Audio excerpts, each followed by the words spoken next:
Olá! O Brasil foi líder mundial em vazamento de dados pela internet, segundo uma pesquisa realizada em 2020. E até o momento, 2021 tem tudo para superar as estatísticas de violações ocorridas no ano passado. Somente nos 2 primeiros meses deste ano, foram 3 os imensos vazamentos que já são considerados os maiores da história.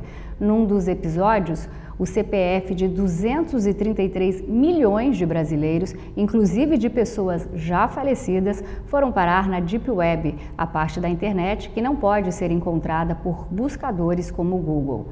Um outro momento que também marcou o Brasil foi quando hackers invadiram o celular do ex-ministro Sérgio Moro e do ex-promotor federal Deltan Dallagnol, dando início a Vaza Jato, que teve como consequência a soltura do ex-presidente Lula.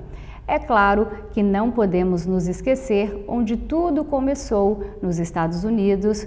O candidato republicano vitorioso Donald Trump foi acusado de usar dados de usuários do Facebook sem a prévia autorização na campanha presidencial de 2016. O programa Laura Campos Entrevista tem o prazer de receber o historiador e doutor em Direito pela USP e desenvolvedor do aplicativo Cronos. Eu converso com o advogado Dr. Vitor Hugo Gonçalves. Olá, Dr. Vitor Hugo, seja muito bem-vindo ao nosso programa. Vazamento de dados é um assunto que afeta a vida de todos nós. Todo ser humano tem algum número em série registrado em algum site da internet, não é mesmo? Nós temos a nossa vida agora se transferiu para o mundo digital, né? Nós temos que nos acostumar com essa nova realidade e, infelizmente, nós não somos educados para ela, né? Para a nossa vamos dizer, extensão digital da nossa vida, né? Trabalhei muito essa questão no meu doutorado sobre o quanto é importante a gente lidar com os dados como se fosse a nossa vida física, né? O quanto isso nos afeta e quanto isso pode melhorar ou prejudicar a nossa vida. Doutor Hugo, antes da gente falar do assunto em si, eu queria saber um pouquinho mais do senhor. O senhor é advogado, historiador e acabou tornando-se um dos maiores especialistas em direito e proteção de dados do Brasil. Então, quando é que surgiu esse interesse pelo assunto da proteção de dados e direito da internet? Bom, você tem tempo aí, porque eu acho que vai contar a história da minha vida, né? Um amigo meu dizia que o currículo vitae é a história da sua vida, né? Então, começou muito no ano 2000, quando meu ex-sócio, ele falou, olha, eu tenho um provedor de internet, eu preciso de um advogado para me ajudar na questão, porque a Telefônica está fazendo alguma coisa ruim comigo. E aí, desde então, desde 2000, eu venho estudando a área de segurança de informação, marco civil da internet, direito digital e todas as transformações que vieram ocorrendo nesses últimos 21 anos. Eu trabalhei muito essa questão também no meu mestrado, que foi inclusão digital como direito fundamental, e agora no meu doutorado eu trabalhei titular de dados, né? Titular de dados, memórias, esquecimentos e verdades, onde eu finalizo um caminho acadêmico, né, e profissional, onde eu faço a pergunta, bom, nós estamos de dados e geralmente falam de vazamento de dados, mas ninguém fala o que é vazamento de dados de alguém. Não é um vazamento de dados simplesmente, olha, vazou-se um dado. Não, refere-se a Laura, ao Victor Hugo, ao João, ao Pedrinho, enfim.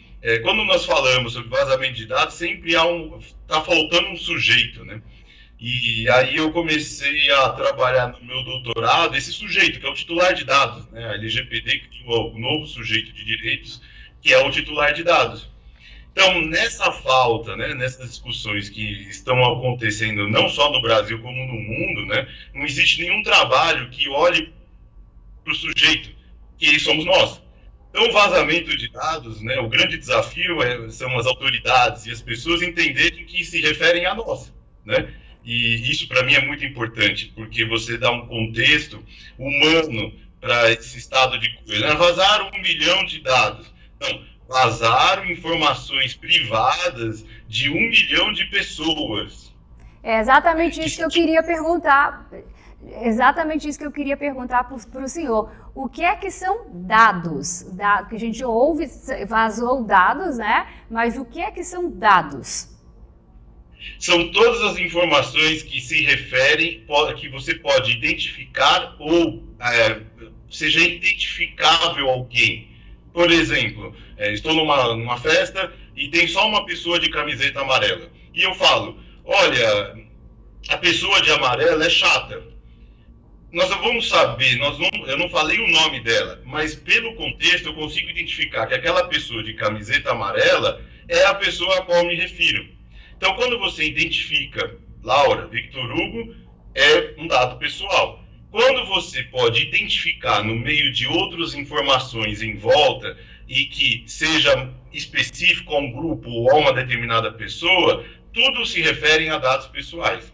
Então, nós estamos falando de dados relacionados a CPF, RG, nome, preferência sexual, preferência religiosa, geolocalização, enfim. Todos esses são dados pessoais, que nós carregamos o dia todo, né? Porque está no nosso celular, né? Doutor Hugo, eu conheço muita gente que não atende número desconhecido. Eu mesmo sou uma delas. A gente brinca aqui que ou é cobrança, ou é pessoas, né, alguém querendo vender plano de celular, ou então do presídio passando trote. Mas brincadeiras à parte, a verdade é que todos nós já recebemos, pelo menos mais de uma vez, ligações indesejadas. Seja da operadora de serviço telefônico, de bancos que nunca tivemos conta, ou até mesmo de golpe pedindo dinheiro. O pior de tudo é que nós nunca sabemos como é que eles descobriram o nosso telefone. Doutor Vitor, eu quis dar um exemplo do nosso dia a dia, mas a pergunta que não quer calar de todos os brasileiros: quem é que fornece esses dados para essas empresas e por que eles nos ligam tanto? Essa é uma pergunta interessantíssima, isso eu trabalhei um pouco no meu doutorado, que eu falo que todas as informações sobre nós, elas são referentes a nós, elas estão ligadas ao nosso direito personalíssimo, né? A nossa dignidade humana hoje, ela é dignidade humana digital, né? Então, se eu for te xingar no Twitter, ou fazer um discurso de ódio, se refere a alguém, atinge alguém, ou em determinada quantidade de pessoas. Essa questão, para mim, ela é muito importante, porque eu já tive uma época, vou bem confessar para você, eu mudava de telefone celular a cada 6 meses. Então, era ruim para os meus negócios, mas era ótimo para a minha privacidade, né? Era importante isso, porque eu trabalhava com segurança de informação e com pessoas que são hackers, né? Eu advogo para hackers, né? Então, para eles não me invadirem, eu mudava o telefone. Só que isso é inviável, assim, na prática era muito boa, mas não funcionava em termos de negócio, eu acabei desistindo. E é isso que eu estou contando esse exemplo muito pessoal para mostrar para vocês o quanto é difícil você manter a sua privacidade hoje num estado geral de vigilância, né? Então, seu celular captura dados sobre você, você andando na rua, as informações das câmeras digitais capturam informação sobre você, dados pessoais sobre você. Você entra numa loja, tem dado pessoal sendo recolhido, enfim. Então, nós não conseguimos controlar esses dados, ou pelo menos nós não criamos os mecanismos tecnológicos e jurídicos para evitar esse estado constante de vigilância, né? Então, é muito interessante o quanto nós somos despertencidos, né? Eu falo muito disso no meu doutorado, o quanto nós somos despertencidos de nós mesmos, né? Nós somos retirados da nossa essência e transformados em mecanismos de publicidade, marketing, definição de perfil, enfim. Você vira uma coisa. Nós somos coisificados para que você não sinta, quando esses dados são vazados, que você fique nervoso, fique chateado, né? Então, essa quantidade imensa de formas de capturar os seus dados, você não tem o controle. Não vai ter nunca. O ideal seria ter um mecanismo jurídico e tecnológico, é possível, e que nós possamos ser o sujeito digital. No doutorado eu falo sobre essa questão do sujeito ser totalmente digital para evitar que as diversas fontes, empresa de publicidade, marketing, esses exercícios todos aí, hoje nós estamos chegando perto do Natal, né? você vai lá naquelas promoções de shopping center e para concorrer ao carro, deixa o seu dado. E aí você descobre que 4 meses depois, esses mesmos dados estão usados de Páscoa. Então você apostou no Papai Noel e acertou o pouquinho da Páscoa. Você nem tava... Esse tipo de situação, ela é corrente e é absurda. Então, nós precisamos criar um mecanismo para que isso não aconteça. O senhor falando em dados dessa situação, ontem aconteceu um fato muito interessante. Eu recebi uma ligação, como eu disse, normalmente eu não atendo número desconhecido, mas como estava insistentemente tocando no meu celular, e o meu celular quebrou há pouco tempo, então eu acabei trocando e não atualizando. Eu falei, de repente, é alguém que precisa falar comigo, acabei atendendo a ligação. E era uma pessoa oferecendo um apartamento novo, né, um projeto de um prédio. E ela me ofereceu, eu deixei ela falar, ela vendeu, fez o peixe, só que eu era sócio do empreendimento, é da minha família. E aí eu fiquei pensando, eu falei, gente, as pessoas ligam, a assessoria de marketing liga e não faz nenhuma triagem no número, ela tem um cadastro e ela não fez nenhuma triagem para estar ligando para mim. Ela estava oferecendo um apartamento a qual a minha família é sócia do empreendimento. Para você ver como eles agem. E isso é o grande problema, né? É porque como nós estamos distante dos nossos dados, as pessoas que tratam esses dados, elas não acreditam ou não veem uma necessidade de cuidar daqueles dados ou daquele tratamento, né? A LGPD fala que o tratamento de dados deve ser feito em benefício do titular, né? Nunca em seu malefício. Então, eu sinto que hoje em dia, né, nós falando, anteontem vazou milhões de dados da Unicred, né, e as pessoas relatam isso como se não fosse nada, né, não fosse referente a nada. Não existe uma pessoa ali atrás, né. Então, o que aconteceu com você, eu acho que, sugiro que a empresa da sua família precisa de uma pequena consultoria em LGPD, mas é interessante que as pessoas que trabalham com inteligência artificial, com dados, né, massificação de dados, enfim, nós precisamos treiná-las e educá-las em direitos humanos, né, porque nós estamos falando aqui em direitos humanos, né, porque o direito personalíssimo é nosso, é referente a nós.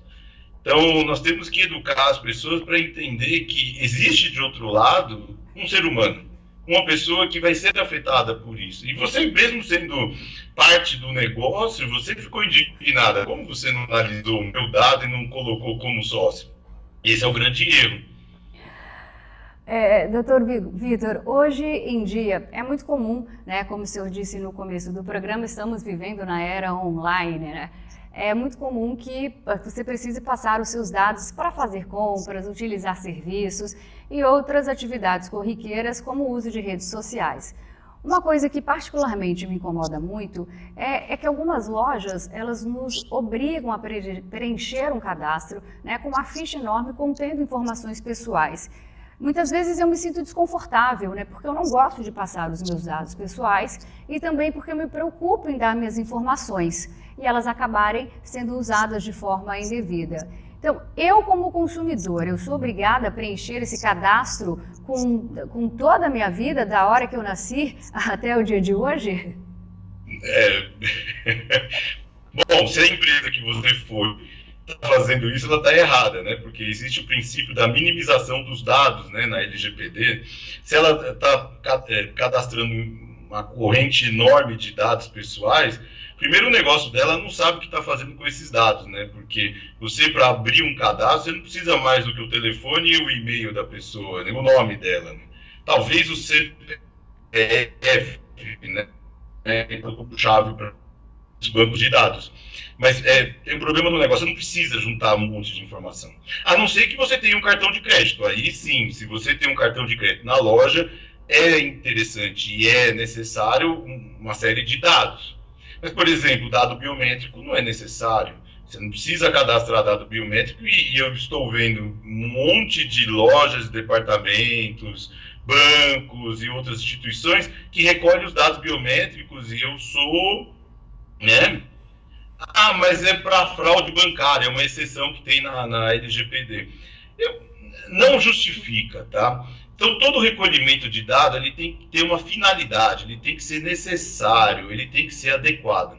Então, se você está entrando numa loja, ele já está capturando a sua imagem de vídeo, né? Lá em cima, quando você entra. Se ele não pediu autorização, nem informou que está capturando essa imagem, nem justificou para você, eles já estão errados. Aí eles vão lá e conseguem estarem mais errados ao cadastrar um monte de informação que são desnecessárias, mas eles acreditam que é boa. Aliás, esse é um grande erro das empresas. Hoje, ter dados sobre a pessoa não quer dizer que você está melhor situado no seu negócio. Pode ser que você esteja perdido, porque dado hoje não é petróleo, né? Como dizia antigamente, é urânio, né? É algo tóxico, é algo que pode ser ruim se você fizer demais. Então, eu sempre sugiro, quando você for num lugar desses, pedir esse tanto de informação, não faça. Não faça porque você vai ter problemas. E eles pedem esse tanto de dados porque, e se não tiver nenhuma política por trás, se eles não informarem dos seus direitos, enfim, eu vou me estender até o final do dia aqui explicando todos os seus direitos. Mas a gente está com tempo, fica à vontade. Se eles não informarem os seus direitos, Laura, nós vamos ter você já pode processá-los, né? Porque você não pode capturar os dados sem informar a finalidade com que você está tratando esses dados, enfim. Então, vai mudar muito ainda, é uma mudança de cultura que está acontecendo, as empresas não entenderam ainda. Infelizmente, nós, os titulares de dados, nós não entendemos também como se proteger dessa gama que você falou de possibilidades de recolhimento de dados, né, de captura do ser humano em bits, em bytes ou informações, né? Então, eu sugiro a você que se for entrar numa loja e eles pedirem essa gama imensa de dados, não assine, não faça nada. E se eles insistirem, entre em contato comigo que eu mando um recado para eles, não tem problema, a gente faz uma açãozinha, tal, rapidinho. Que bom que a gente já é amigo agora, nós já somos amigos, né? Mas, doutor Vitor, qual é a minha obrigação diária como consumidora para que meus dados não sejam utilizados de forma indevida? Que conselho o senhor daria para mim e para os telespectadores que estão nos assistindo, uma vez que eu tenho que preencher cadastro, seja até mesmo para pedir um táxi, né? Hoje em dia, todas as coisas a gente tem que fazer cadastro para tudo. Eu acho que parte dessa situação toda que eu estou contando para você, que é muito caótica, né? Vamos ser sinceros que você tem que lidar com as informações do dia a dia, ainda tem que pilotar os seus dados, é basicamente impossível. Mas, infelizmente, daqui para frente, será parte da nossa cultura, do nosso dia a dia, lidar com essa gama de informações que nós produzimos, né? E a pergunta eu jogo para você. Você sabe quais são os dados que as empresas capturam, ou quais empresas têm os seus dados? Eu sei, mas foi um trabalho hercúleo que eu tive. Eu jogo essa pergunta em termos retóricos para você pensar nisso, porque nós não sabemos quais os dados as empresas têm, quais relações nós temos, tá? Então, eu sei as relações que eu tenho com as empresas, então eu sei onde estão meus dados. Então, quando eu vejo uma empresa ao qual não tenho relação, por exemplo, vou dar um exemplo aqui, eu gosto de um refrigerante A e você gosta de um refrigerante B. Mas eu só gosto do A, não gosto do B. O A, eu sei que eu tenho cadastro na empresa A. O B, eu tenho certeza que não tenho. Então, e se o B entra em contato comigo, ele está violando políticas de proteção de dados pessoais. E aí cabe a pergunta, né? Eu sou presidente de uma ONG chamada Sigilo e nós criamos... a partir de informações, né, de lei, nós criamos uma carta, a gente chama, denominada de carta do terror, do pesadelo, né, e que nós enumeramos quais perguntas os titulares têm que fazer para essas empresas, para saber quais dados elas estão tratando, né, no artigo, se não me falha a memória, no artigo 19, no artigo 18, artigo 19, as empresas, né, que são controladoras dos seus dados, elas têm que informar se elas tratam os seus dados e por quais motivos, né? Então, saber quais são as empresas às quais você se relaciona, eu acho que é o primeiro passo, né? Não dá para você ir cadastrando, olha, vou cadastrando, tem promoção aqui, tem promoção ali, não. Eu acho que você tem que começar a administrar na sua cabeça quais são os dados que você entrega e para quais pessoas você entrega. E aí eu faço a pergunta, você vai na casa de qualquer um, lá? Você vai entrando olha, eu vou aqui, você vai abrindo a sua casa para qualquer pessoa que passa na rua, ô fulano, vem aqui, por favor, aqui é a casa sua, fica à vontade. Mas quem é você? Não, entra aqui, tá tudo limpo, você pode olhar o que você quiser. É mais ou menos isso que a gente faz na internet todo dia, a gente abre a porta da nossa vida para essas pessoas que a gente não conhece. Vamos para um rápido intervalo comercial. Já voltamos com um dos maiores especialistas em proteção de dados do país, Vitor Hugo Gonçalves.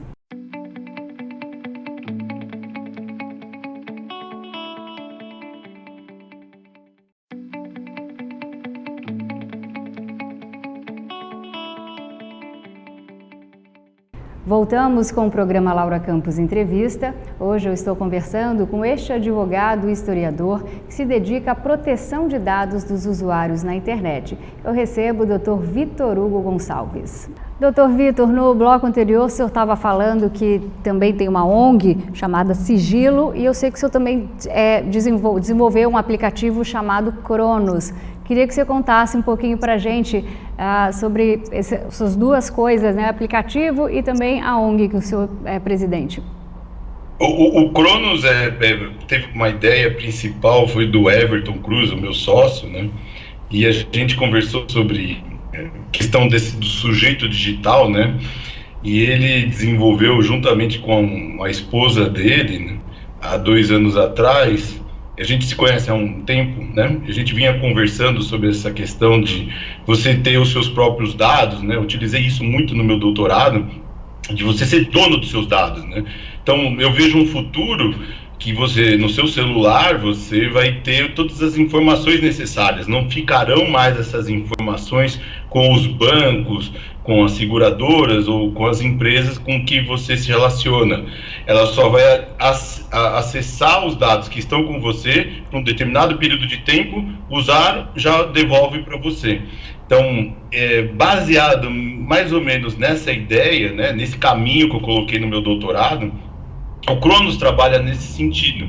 Eu entrei também para desenvolver e ajudar na parte jurídica, né? Eu sou o DPO também do Cronos, e nós temos conquistas importantes porque é um passaporte profilático, né? Então, você vai entrar nos lugares, nós temos um QR Code dentro do aplicativo, que é único e especial para cada pessoa, e ele confirma se você está vacinado, se tomou 2 doses, se tomou 1 dose, se completou nas 2 doses o ciclo vacinal de 15 dias, se você tem teste de Covid rápido, né? Nós temos exclusividade com as 8.000 farmácias no Brasil, né? Através da Abrafarma, né? Nós temos também convênios com algumas farmácias, né? A Extra Farma, Pague Menos, Drogaria São Paulo, enfim. Essas farmácias jogam os dados dos testes das vacinas que eles dão e você entra dentro do seu Cronos, né, do seu aplicativo e, por exemplo, você pode entrar em vários lugares, né? Hoje é por causa da pandemia, mas mais para frente a gente pensa de que qualquer vacina, né, que você precisa ter ou tomou, enfim, né, a gente tem convênio com aeroportos, convênio com empresas aéreas, enfim, nós podemos utilizar tudo, né? Então, é um passaporte inovador, revolucionário. Nós fizemos agora dois eventos grandes, gigantes, né? Nós temos 2 clientes gigantes, a Fórmula 1 e a Seleção Brasileira. Todos os jogos da Seleção Brasileira são feitos com o Cronos. Então, se você for num jogo da Seleção, você vai usar Cronos, que é exclusivo, acho que 3 anos nós temos exclusividade de utilizar, né? E é um momento importante, porque a pandemia as pessoas acreditam que já terminou, mas não terminou ainda. E eu acredito que nós temos que ter cuidado nas aglomerações, nós precisamos saber quem está ou quem não está, com o Covid, a fim de diminuir os casos, né? Por exemplo, agora em São Paulo aumentou o número de casos, né? De mortes, né? Recentemente, quando tinha zerado, né? Porque as pessoas, mesmo vacinadas, elas podem transmitir, né, a doença. E não quer dizer, a vacina só vai te proteger de você não morrer.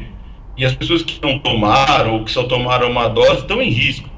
Então, e pode vir um vírus mais perigoso. Enfim, o cuidado é necessário e ferramentas como o Cronos, eles podem ajudar a política pública, né? Aliás, uma das coisas que nós desenvolvemos no Cronos é uma parceria com o Ministério da Saúde, e cada vez que nós utilizamos o Cronos, nós produzimos um artigo acadêmico, tá? Nós temos relatórios, informamos quem tomou vacina. Por exemplo, na Fórmula 1, 93% das pessoas que entraram, mais de 180 mil pessoas, né? 93 com 2 doses, ciclo vacinal completo. Então, a gente cria essa informação, foi divulgada na imprensa e é divulgada para o Ministério da Saúde, e a gente produz ciência através disso, né? Então, muito legal esse trabalho, é um trabalho que tem me deixado bastante feliz de ajudar, né? Até porque eu assino, né? Como doutor, eu assino também os relatórios, né? Mas, na doutor parte Hugo, de produção. Antes de eu falar da ONG, é muito interessante isso, porque há pouco tempo eu fui a São Paulo em um evento e estavam exigindo o comprovante da vacinação. Então, eu levei meu comprovante, a minha carteirinha, mas quando eu cheguei na festa, o que acontecia é que ninguém tinha levado, as pessoas não se atentaram a essa exigência, e um passava para o outro, mandava para o WhatsApp o comprovante e acabou. Eu falei, mas gente, do que adianta? Eu esqueci. E aí acabava aceitando. Então, quer dizer, se tivesse usado esse aplicativo, seria sensacional. No final, eles exigiram, mas não significou nada, porque todo mundo estava usando da outra pessoa. Aqui em Mato Grosso, infelizmente, tentaram aprovar essa lei de exigir, mas alguns deputados bastante oportunistas não aprovaram, porque acham que é um absurdo isso, né? E não pode exigir quando você vai em locais, eles não podem exigir, embora muitos locais tiveram essa ideia e foram barrados. Eu acho importante o seguinte, né? E isso é o nosso diferencial. Toda vez que a gente chega num cliente, ou num governo, ou num município, né? Nós temos todos os dados do município de São Paulo, do Rio de Janeiro agora, Brasília, enfim, nós conseguimos fazer esse estudo acadêmico, né? O governo do estado de São Paulo. E aí sempre nos perguntam sobre, mas tem o Conect SUS, mas o Conect SUS não é um passaporte. Tá? Ele não resolve esse problema, ele não consegue gerar dados fiéis, não tem segurança de informação. Aliás, recentemente o Conect SUS foi invadido, alteraram dados de alguns pesquisadores e pessoas que são consideradas de esquerda, comunistas, etc. Alteraram os dados da vacina dele, né? Eu sinto que nós estamos num momento que nós precisamos utilizar os dados. E é isso tudo que nós estamos falando aqui nessa entrevista, fazer referência às pessoas e utilizar esses dados para a melhoria da vida delas, né? O Cronos é essa melhoria. Mas não precisa entrar. Não necessariamente precisa, mas se você proteger você e os outros, você consegue evitar que venha uma nova leva de vírus, que você possa continuar a sua vida como era antes, ou próximo do que era antes, com ciência, com proteção de dados, com desenvolvimento de produção acadêmica eficaz e justa, enfim. Eu acredito que as pessoas estão querendo voltar para a pandemia, não é possível, eu não aguento mais ficar em casa, né? A gente precisa criar mecanismos que nos libertem.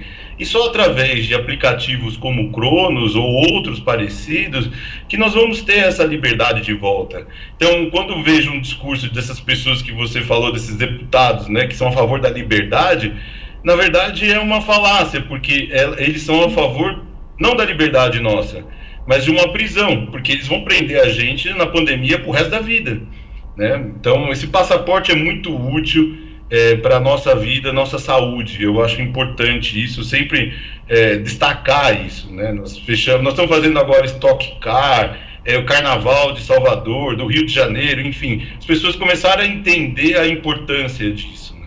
Ah, mas a pandemia, não, mas você vai saber, vai ser seguro, você não vai ter problema, né? Então, já tem alguns processos aqui em São Paulo de funcionários que estão entrando contra empresas por terem pego Covid dentro da empresa, ou morrido dentro da empresa com Covid. Isso é bem provável que aconteça no futuro, né? Se você tem um mecanismo que pode te evitar, por que você vai ficar preocupado, né? E a ONG? Você vê, eu faço muita coisa, né? O sigilo é um trabalho que também veio do doutorado, né? Porque eu não vi. No mundo tem 2 ONGs, né, de defesa do titular, e aqui no Brasil não tem. E o discurso dos colegas, né, que eu vejo, é muito pró-empresa. Não tô querendo demonizar nenhuma empresa, muito pelo contrário. Mas eu acredito, né, quando eu fiz o sigilo, que há uma desigualdade entre as empresas e os titulares, né? Pela nossa entrevista nós já vimos, né, o quanto nós somos desiguais em relação às empresas. Eles sabem muito mais do que nós sabemos sobre eles.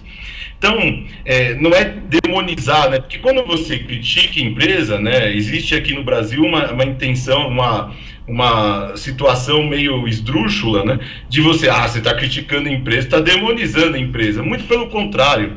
Eu gostaria muito que o sigilo, a gente fez um monte de aproximações com empresas no sentido de você diminuir essa distância entre o titular do seu dado, porque o dado está no controlador e o titular está aqui, ele não está perto do seu dado, e o dado é dele, o dado é nosso.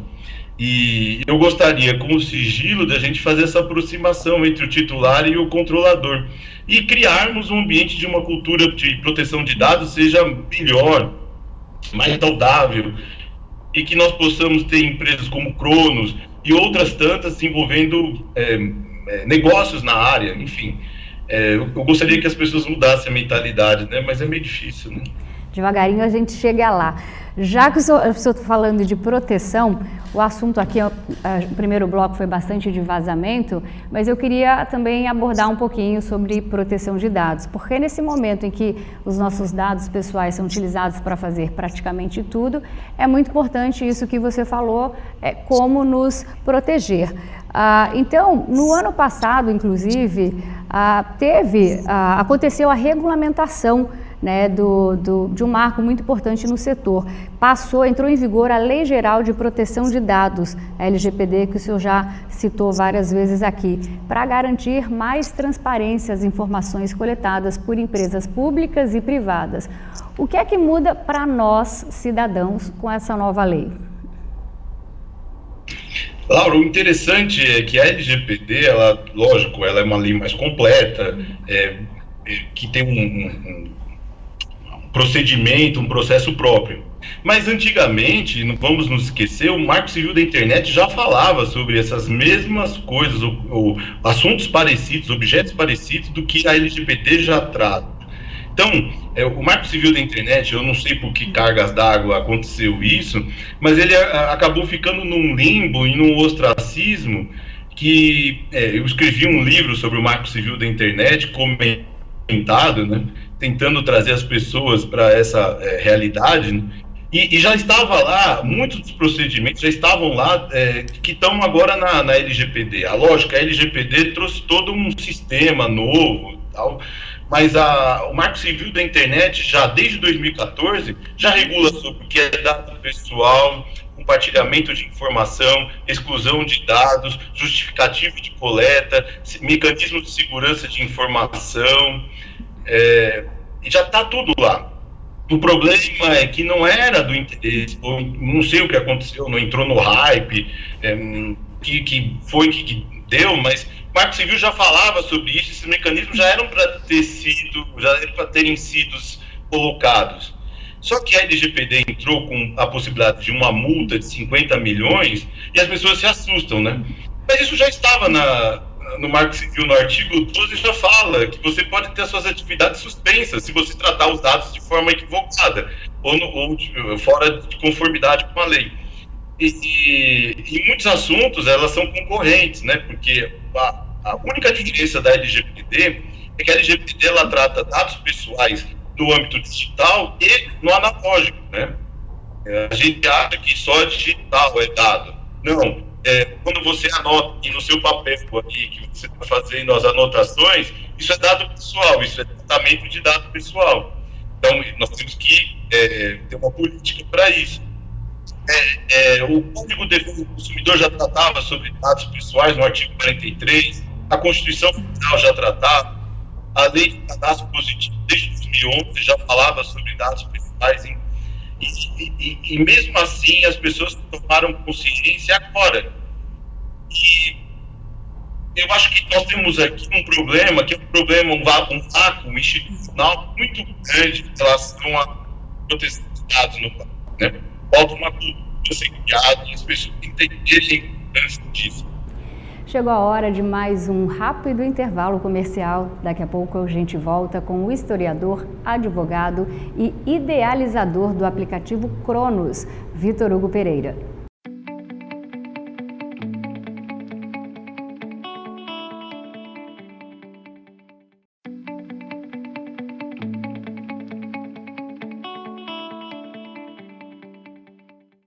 Estamos de volta com o programa Laura Campos Entrevista.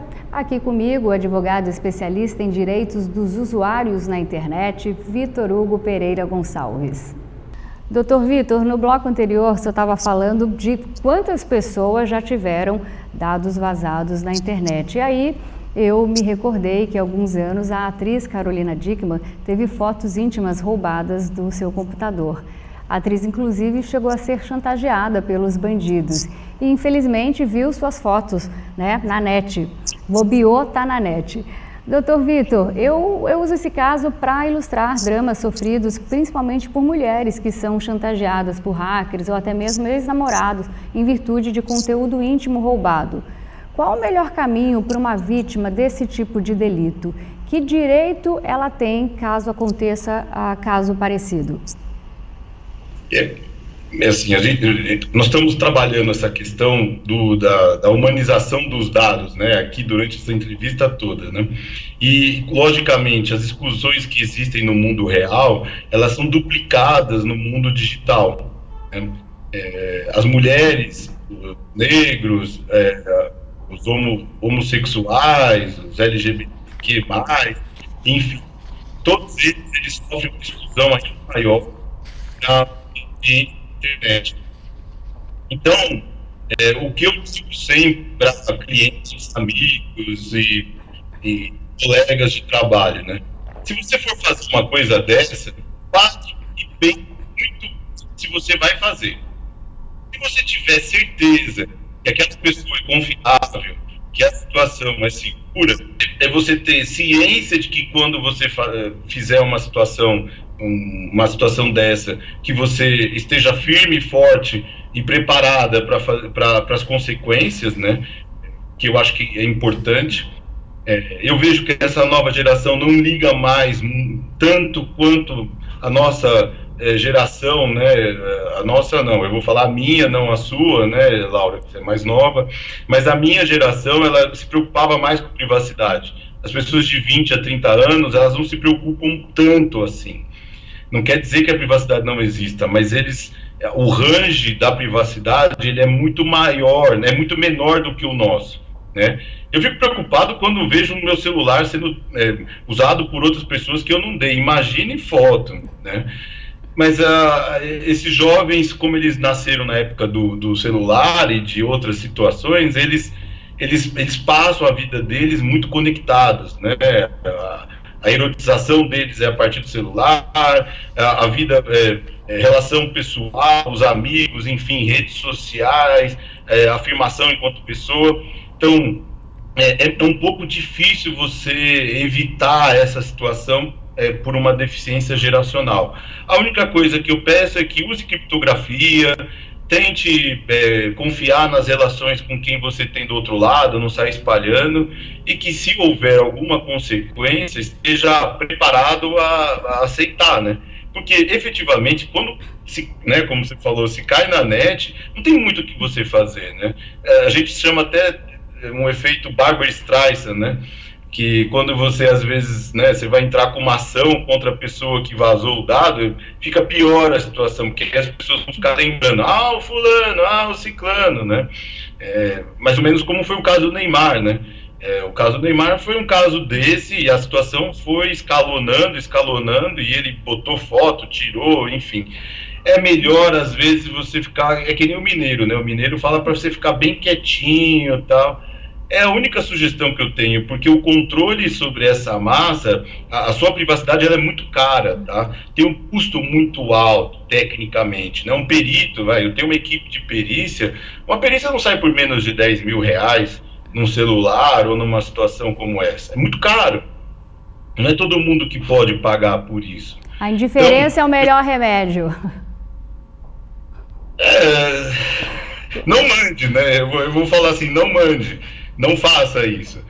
Mas se você for fazer, que você utilize de criptografia, que você confie na pessoa, mas é tudo imponderável, né? Eu não consigo mais. E lógico, né? A lei hoje coíbe, né? Nós temos aí as leis criminais que coíbe esse tipo de situação de chantagem sexual, né, com viés de utilizar esses vídeos, né.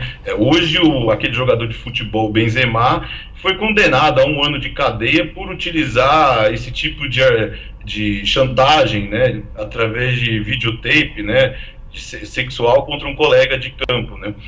Então, é uma situação que vai ficar muito mais corriqueira, né? E é muito difícil de controlar quem faz perícia, quem trabalha em delegacia. Tem situações que são surreais. Se eu for contar aqui todas as situações que eu já vivi em relação à delegacia e vídeos, né, chantagens por vídeo, enfim, é triste. Passa muito isso pela educação, eu não vejo outra saída, porque fora disso é muito caro isso, sustentar. É muito caro pessoalmente e financeiramente. Doutor Vitor, eu assisti um documentário na Netflix, que eu acho que ainda está passando, muito interessante, chamado Privacidade Hackeada, que ele explora os escândalos do Facebook. Então, de acordo com esse documentário, o senhor deve ter assistido, a empresa Cambridge Analytica, ela coletou dados pessoais dos usuários sem permissão de mais de 87 milhões de usuários, de pessoas. Esses dados eles foram usados para influenciar as eleições americanas em 2016, que culminou com a vitória de Trump. Esse documentário ele me deixou particularmente perplexa. Quer dizer que essas empresas de tecnologia, como Google, Facebook e Twitter, elas podem oferecer os dados, né, os nossos dados, para grupos políticos que burlam a lei, né, da livre escolha e tentam influenciar o meu voto? O quanto esse processo de uso indevido de votos e manipulação pessoal dos usuários de redes sociais pode realmente influenciar no resultado das eleições?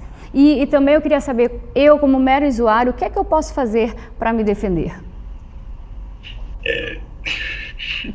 Vamos lá, volta naquela pergunta, né, que você me fez anteriormente sobre quantos dados nossos estão por aí, né?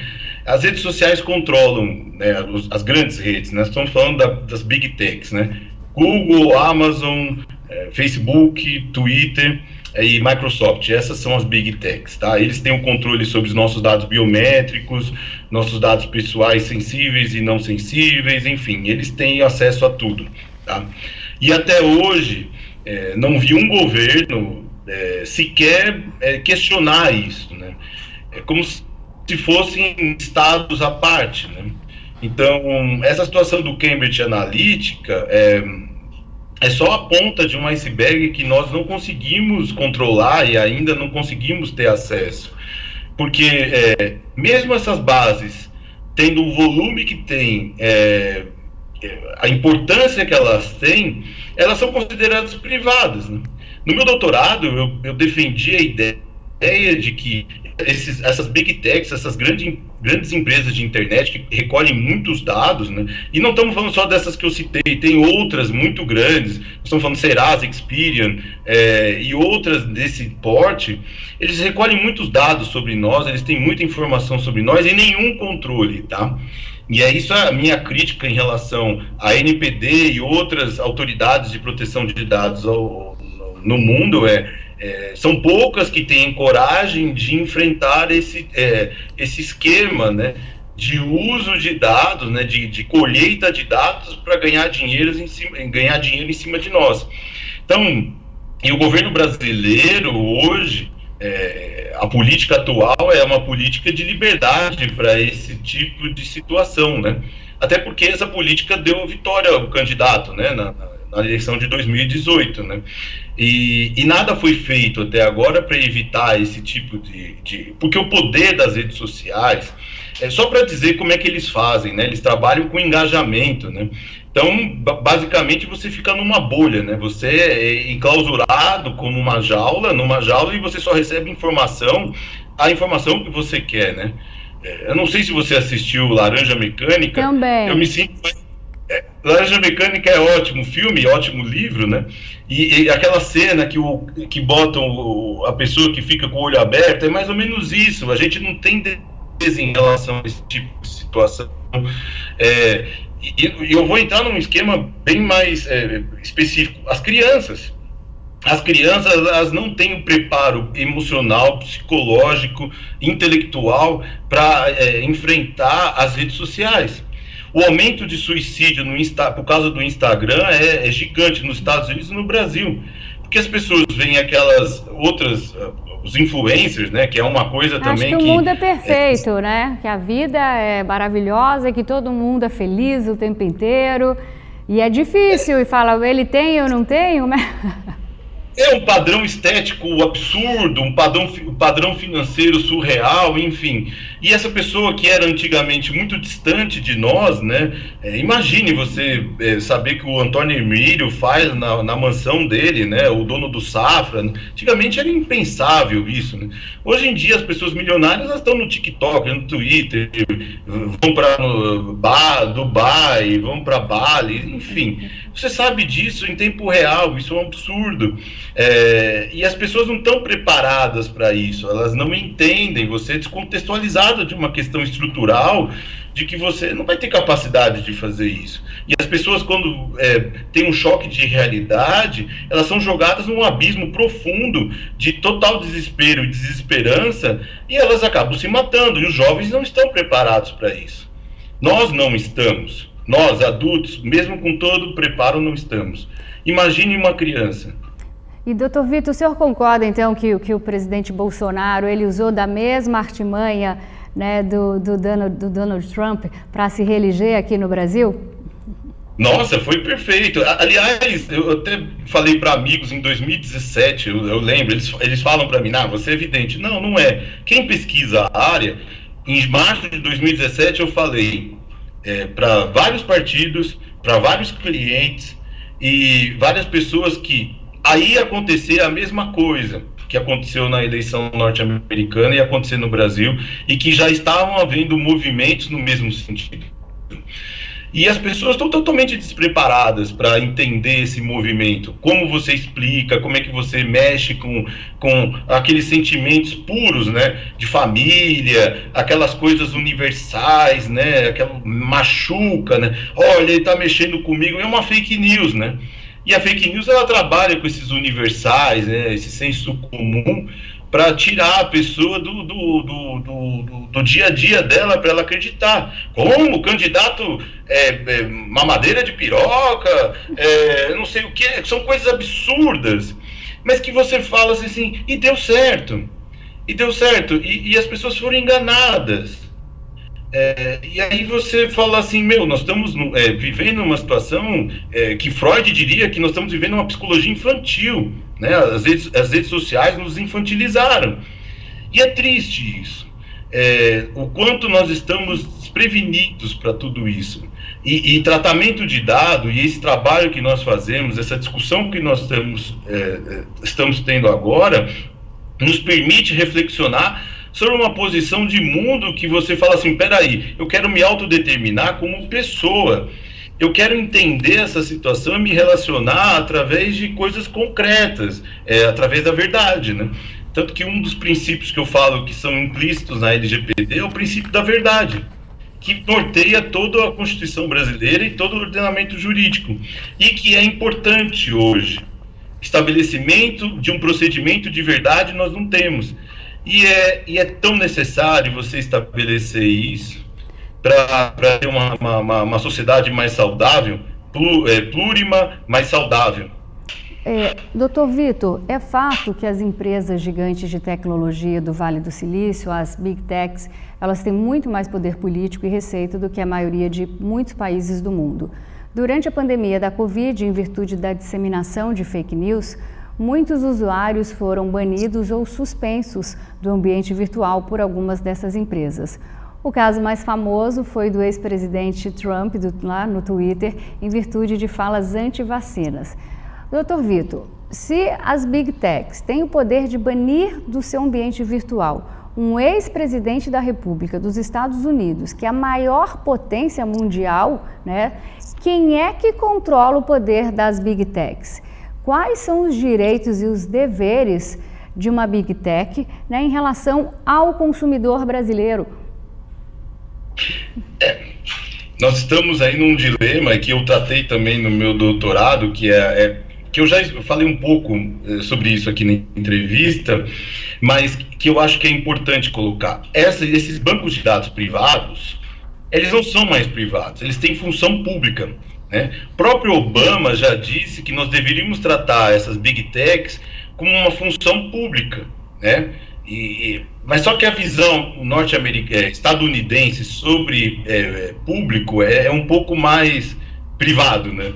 Eles têm uma visão mais restrita sobre o que é público.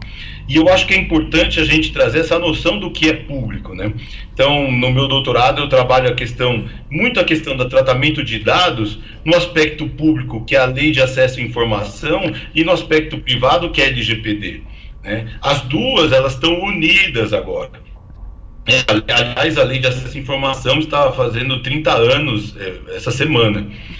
Então, 10 anos, né? 10 anos, desculpa, foi em 2011. Eu estou meio perdido aqui, a pandemia.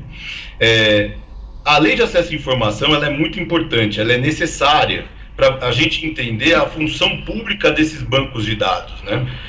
Quando há uma ausência, e essa é a crítica que eu faço, não só ao NPD, mas ao governo brasileiro e ao governo de outros países, quando há uma ausência de Estado nessas relações, essas empresas elas tomam o lugar do público, né?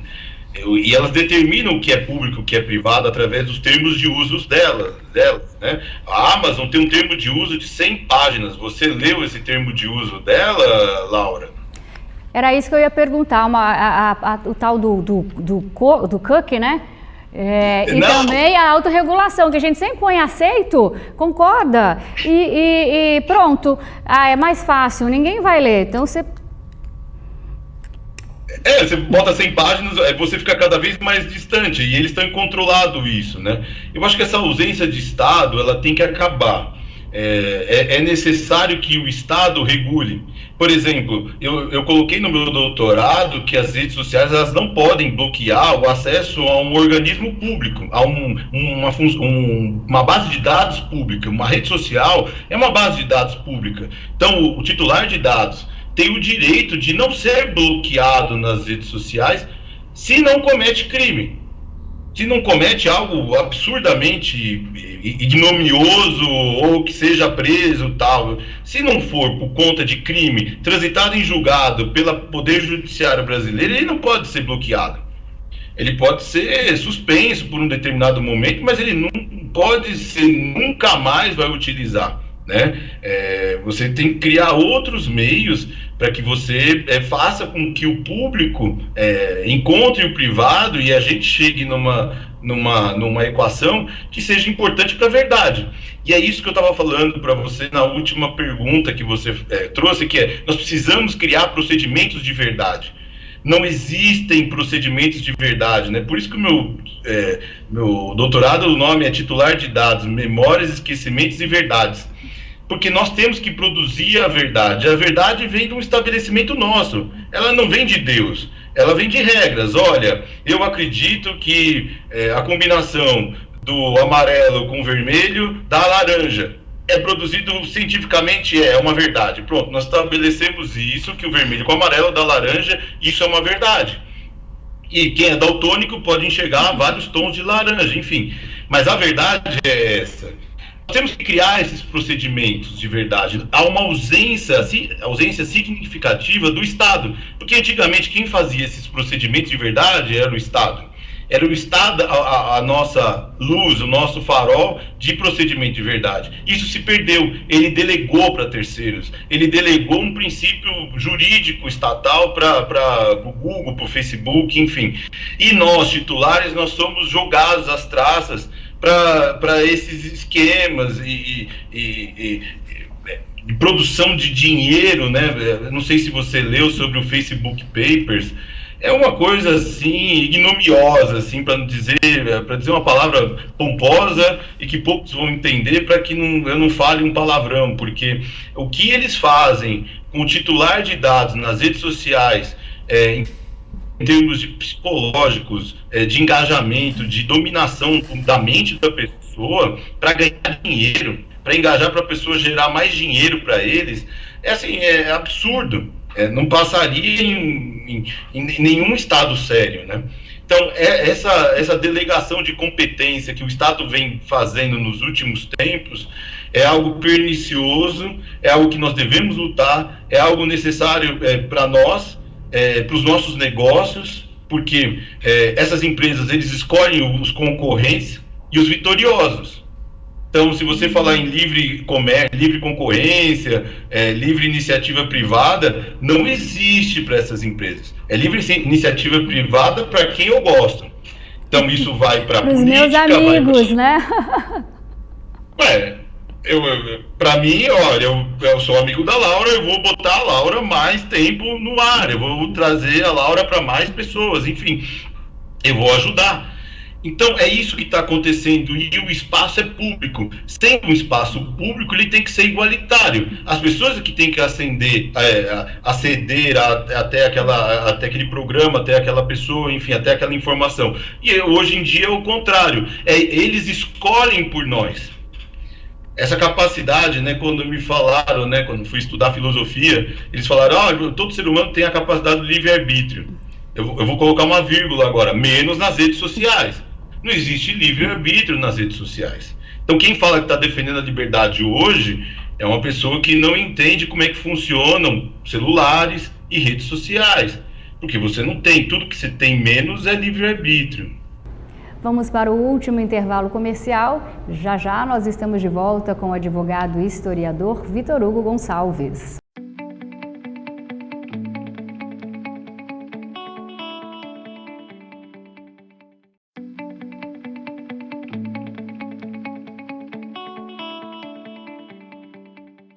Voltamos com o programa Laura Campos Entrevista e aqui nos ensinando muito sobre os nossos direitos ao navegarmos na internet e também sobre a privacidade das informações. Comigo, Dr. Vitor Hugo Gonçalves. Dr. Vitor, logo no início do governo Bolsonaro aconteceu o famoso e controverso caso da Vaza Jato. Os hackers invadiram o telefone do ex-juiz, o então ministro da Justiça, Sérgio Moro, e do ex-chefe da Lava Jato, o procurador federal, Deltan Dallagnol. No vazamento de dados amplamente divulgado pela imprensa, percebeu-se que o Moro e o procurador, eles combinavam esses resultados processuais. E com isso, em virtude da parcialidade, as decisões da Lava Jato foram anuladas. Lula é candidato, está à frente das pesquisas, Moro também é candidato e está sendo acusado pela esquerda de juiz parcial. Enfim, toda essa bagunça aconteceu em razão do vazamento de dados. Doutor Vitor, eu gostaria que o senhor explicasse para quem está em casa o que foi a Vaza Jato e por que esses dados obtidos ilegalmente por um hacker, eles serviram de prova para anular a maior operação de combate à corrupção do país. assim, só colocar, dados vazados, eles não geram provas judiciais válidas, né? Elas são invalidadas. Mas tem um asterisco. Desde que não seja em malefício da pessoa. Se for em benefício de alguém que está sendo acusado ou criminalmente, se esse vazamento de dados for em benefício dessa pessoa, esse vazamento de dados é válido. Não precisa, não entra nessa lógica. Ou seja, todo esse vazamento de dados já confirmava a tese da defesa do Lula desde da primeira contestação que eles fizeram na ação. Eles sempre disseram que o juiz era suspeito, né? A suspeição é causa de nulidade processual, né? A alegação deles era que o juiz era suspeito porque queria manipular o processo, o que foi confirmado pelo STF, e era suspeito porque a competência dele, ele era incompetente territorialmente porque o Lula mora em São Paulo, não mora em Curitiba. Então não haveria como ele julgar em Curitiba. Bom, esse julgamento, né, a Vaza Jato, ele foi importante e demonstra o seguinte, eu tenho um caso até interessante profissional, né? Na semana da Vaza Jato, eu consegui, e é importante esse negócio de dado pessoal, liberdade de acesso à informação e LGPD.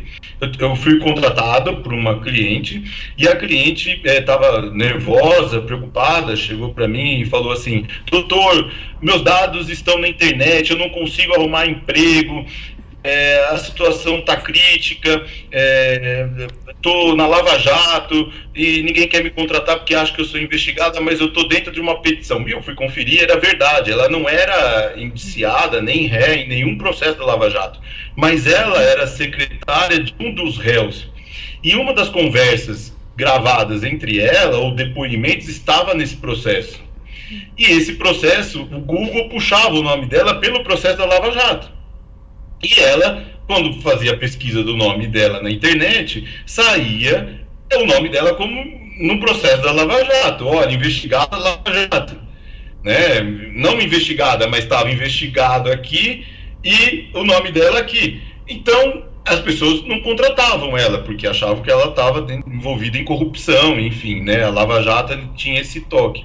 Eu fiquei uma semana tentando explicar para eles apagarem o nome da minha cliente, porque essa informação pública, e é pública mesmo, ela só tem uma exceção, quando ela afeta a dignidade da pessoa e os dados pessoais, né? A liberdade da pessoa. Quando afeta a LGPD, né?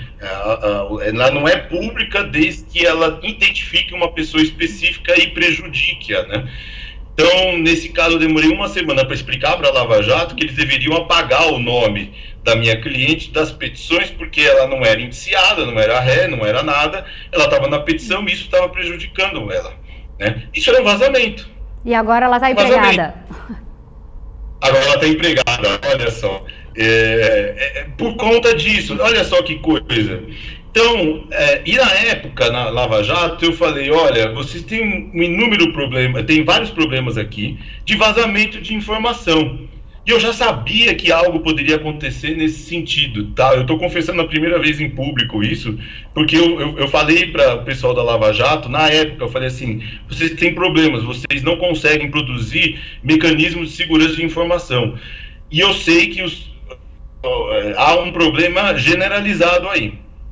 E dei o alerta, falei, fico à disposição de vocês para que, caso vocês precisem de alguma coisa, eu ajude.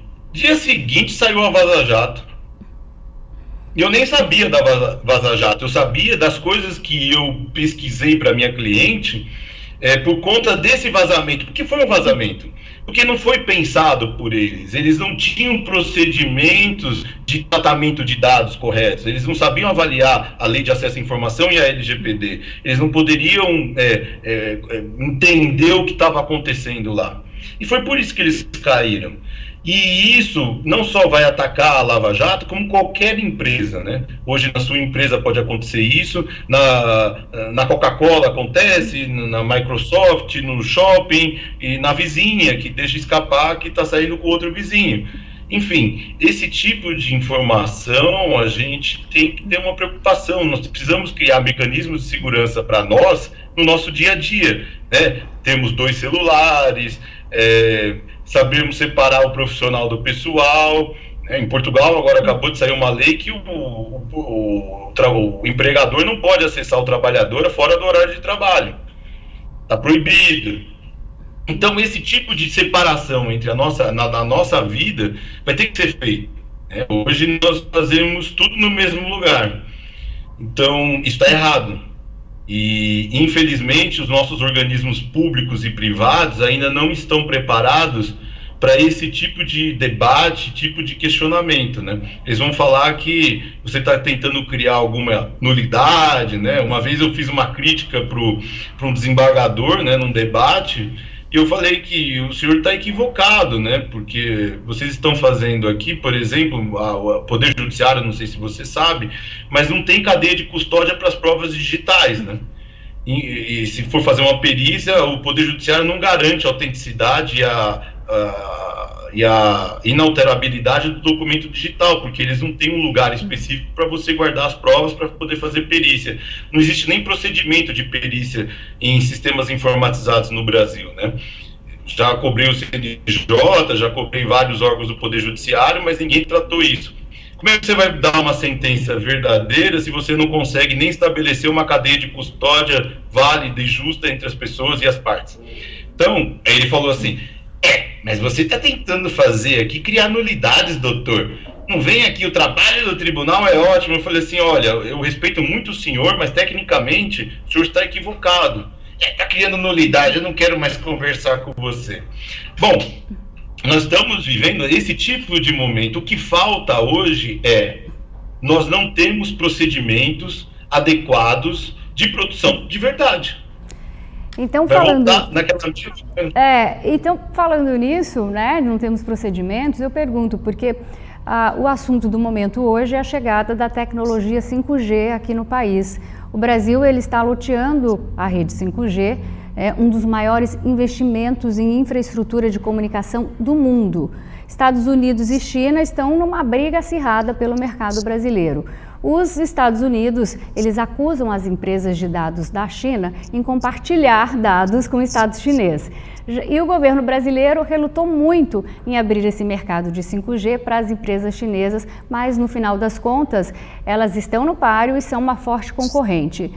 Doutor Vitor, o que é que está em jogo com esse leilão? E, assim, quais são os riscos reais que o brasileiro comum corre com o resultado do leilão? Porque se essa informação dos Estados Unidos for verdade, a nossa lei de proteção de dados vai dar conta de proteger os interesses dos consumidores brasileiros?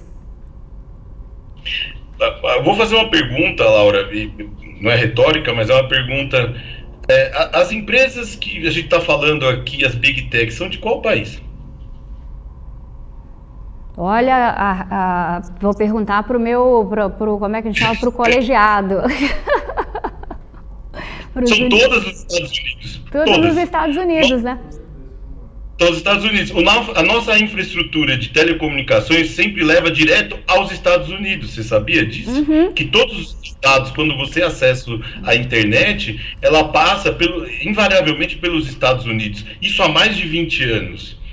Quando chegar o 5G e se chegar através de outros concorrentes, sabe por que os Estados Unidos não vai gostar? Porque a gente vai ser independente, vai sair para outro lugar, talvez chinês, a gente não sabe, mas vai sair da infraestrutura deles. Eles não querem, é uma questão geopolítica.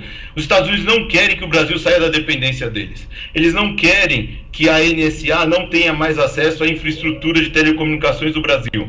Hoje eles têm. Então, nós estamos falando de geopolítica, tá? E o governo Bolsonaro, ele, diferentemente dos outros governos que vieram anteriormente, ele é muito subserviente ao governo estadunidense. Então, essa situação de a gente criar um 5G, que aí tem vários aspectos que eu quero colocar, a questão de privacidade vai ser menor, a sua internet vai ser mais rápida, mas sua privacidade vai ser menor, a infraestrutura ela vai ser independente, você vai poder criar empresas concorrentes dos Estados Unidos, você vai poder desenvolver mercados regionais, enfim, vai gerar uma série de benefícios e de malefícios. A grande pergunta que eu sempre critico nos meus trabalhos é que nós vivemos a era do triunfalismo tecnológico. O que é o triunfalismo tecnológico? É essa noção, essa ideia bonita, né, essa ideia, né, efusiva, né, que a tecnologia vai salvar a sua vida. Diga, a tecnologia é a solução de todos os nossos problemas. Esse é o grande erro do brasileiro, é o grande erro das nossas autoridades. A tecnologia não vai melhorar. Não é porque nós colocamos o processo digital no Brasil, a qualidade dos processos melhorou. Muito pelo contrário, piorou. Porque nós colocamos o digital numa estrutura arcaica do século XVIII. Então, não tem como melhorar.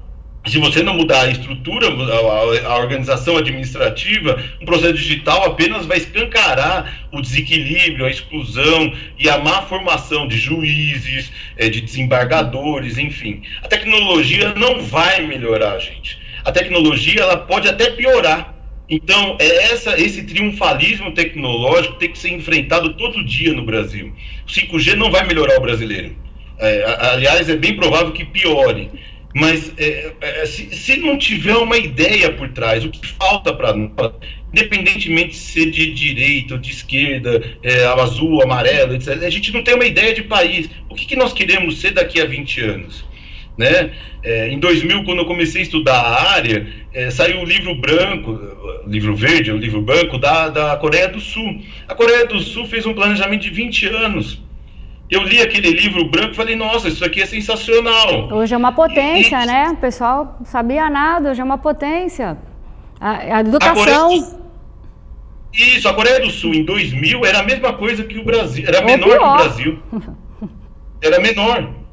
Hoje a Coreia do Sul é uma potência. Você tem telefone e televisão de que marca?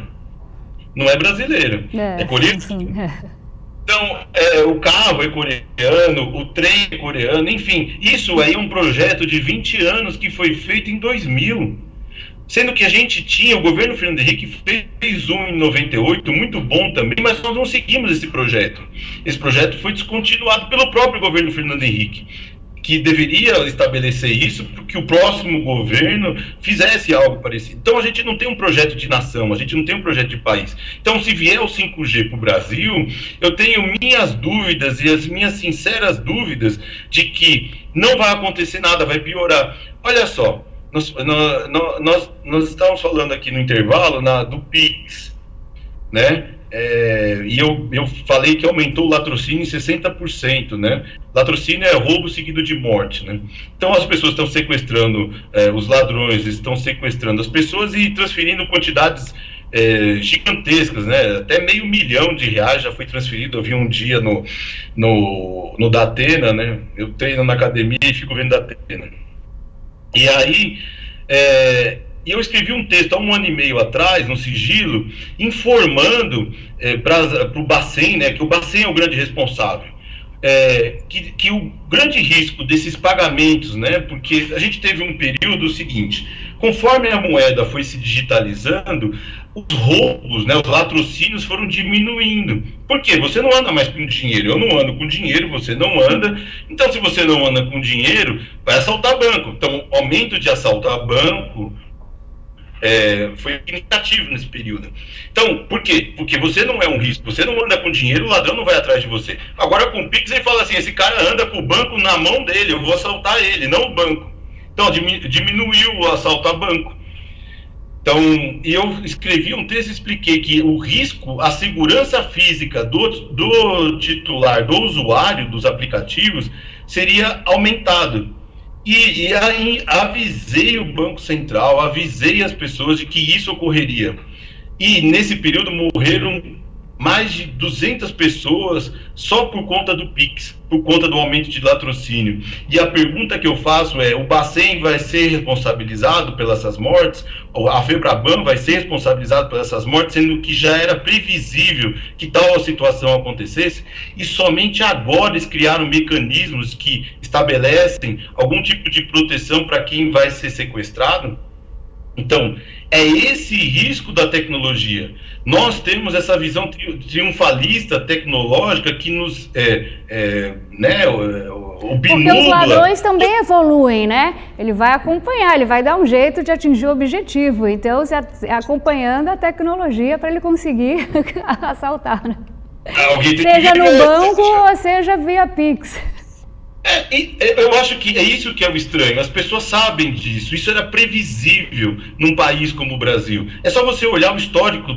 Você não precisa ir longe. É só você olhar o histórico do crime do latrocínio no Brasil, a história do latrocínio. Eu fiz essa pesquisa. Não é a minha área, eu não faço penal. Mas eu sabia que essa tecnologia ia voltar à época do dinheiro. E eu fui fazer a pesquisa. Será que o Bacen e a FEBRABAN não sabiam disso?